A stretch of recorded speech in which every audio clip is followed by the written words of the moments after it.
দেখো বন্ধুরা, কত কিছু পাঠিয়েছে আমার বাপের বাড়ি থেকে আমার জন্য। এখানে আছে পাকা কলা, তো কলাগুলো ভালো করে পাকিনি এখনও, 2-1 দিন রেখে দিলে ভালোভাবে পেকে যাবে।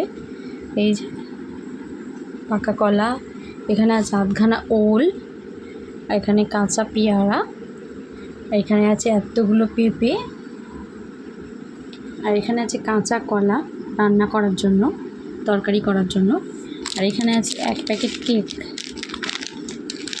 এই যে 1 প্যাকেট কেক, আর এখানে আছে আমার ছেলের খাবার।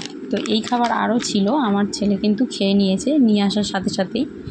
তো বন্ধুরা, বুঝতেই পারছেন, বাবা মা বেঁচে থাকলে মানুষের আর কিছু চায় না, কিছু না চাইতেও বাবা মা সব কিছু দিয়ে দেয়, কিছু চাওয়ার প্রয়োজনই পড়ে না। তো মাঝে মধ্যে কিন্তু এর থেকে আরও অনেক বেশি বেশি জিনিসপত্র আমার বাবা মা পাঠিয়ে থাকে। শুধু আমার না, জানি প্রত্যেক মেয়েদেরই বাবা মা তাদের জন্য কিছু না কিছু পাঠিয়ে থাকে, তাদের যতটা সামর্থ্যের মধ্যে আছে। তো আমার ভিডিও ভালো লাগলে একটু লাইক, কমেন্ট, শেয়ার করে দেবেন, আর আমার চ্যানেলটাকে সাবস্ক্রাইব করে আমার পাশে থাকবেন। Tata, bye bye.